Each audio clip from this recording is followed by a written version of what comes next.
வணக்கம், welcome to EVC life style. நம்ம இன்றைக்கி வீடியோவில் நல்ல டேஸ்டியான முட்டை வறுவல் எப்படி செய்கிறதுன்னு தான் பார்க்க போகிறோம். ரொம்ப சிம்பிளான ரெசிபி தான், டேஸ்ட் ரொம்பவே நல்லாயிருக்கும். இந்த வறுவல் எல்லா விதமான சாதத்துக்குமே பெஸ்ட்டு காம்பினேஷனாக இருக்கும். வாங்க எப்படி செய்கிறதுன்னு வீடியோக்குள்ளே போய் பார்க்கலாம். இந்த வறுவல் செய்கிறதுக்கு நான் ஒரு 5 முட்டை எடுத்திருக்கேன். இதை நல்லா வேக வச்சுட்டு உரித்து இந்த மாதிரி எடுத்து வச்சுக்கலாம். அடுத்து நம்ம வேக வச்சு எடுத்து வச்சுருக்கிற முட்டையை கத்தி வச்சு இந்த மாதிரி கீறி விட்டுட்டு வெள்ளைக்கரு தனியாகவும் மஞ்சக்கரு தனியாகவும் எடுத்து வச்சுக்கலாம். இதே மாதிரி எல்லா முட்டைகளையுமே பிரித்து எடுத்துக்கலாம். இந்த வறுவல் செய்கிறதுக்கு முட்டையை 10 to 12 நிமிஷம் வரைக்கும் மீடியம் ஃப்ளேமில் விட்டுட்டு நல்லா வேக விட்டு எடுத்துக்கோங்க. அப்போ தான் வறுவல் நமக்கு நல்ல டேஸ்ட்டோடு கிடைக்கும். வெள்ளைக்கருவை மட்டும் கட் பண்ணி எடுத்துக்கலாம். நான் இந்த மாதிரி நீளமாக கட் பண்ணி எடுத்திருக்கேன். உங்களுக்கு என்ன ஷேப்க்கு வேணுமோ அந்த மாதிரி கட் பண்ணி எடுத்துக்கோங்க. ஸ்டவ் ஆன் பண்ணி ஒரு கடாய் வச்சுக்கலாம். இதில் 2 ஸ்பூன் அளவுக்கு எண்ணெய் விட்டுருக்கேன். எண்ணெய் நல்லா சூடானதுக்கப்புறமா 1/4 டீஸ்பூன் சோம்பு சேர்த்துக்கலாம். 3 பல் பூண்டை நல்லா பொடி பொடியாக கட் பண்ணிவிட்டு சேர்த்துக்கலாம். இது கூடவே ஒரு கொத்து கருவேப்பிலை, ஒரு பச்சை மிளகாய் கட் பண்ணி சேர்த்துட்டு 2 பெரிய வெங்காயத்தை நல்லா பொடியாக கட் பண்ணி சேர்த்துக்கலாம். கொஞ்சமாக உப்பு சேர்த்து நல்லா வதக்கி விட்டுக்கலாம். வெங்காயம் நல்லா இந்த அளவுக்கு வதங்கி வந்ததுக்கப்புறமா 1 டீஸ்பூன் இஞ்சி பூண்டு பேஸ்ட்டு சேர்த்து அதையும் நல்லா வதக்கி விட்டுக்கலாம்.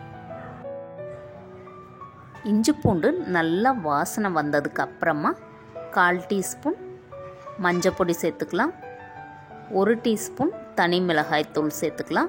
1 டீஸ்பூன் கறி மசாலா சேர்த்து இதையும் நல்லா வதக்கி விட்டுக்கலாம்.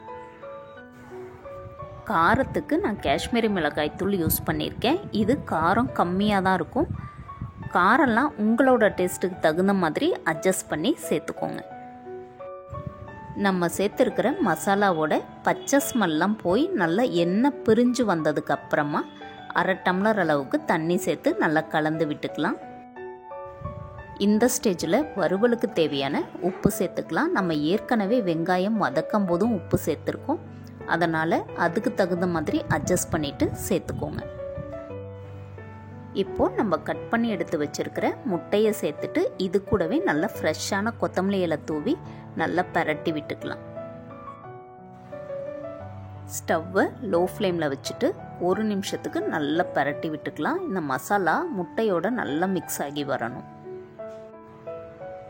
கடைசியாக நம்ம எடுத்து வச்சுருக்கிற மஞ்சக்கருவை சேர்த்துட்டு 1/4 டீஸ்பூன் அளவுக்கு மிளகுத்தூள் சேர்த்துட்டு கரு உடையாத அளவுக்கு பொறுமையாக பரட்டி விட்டுக்கலாம்.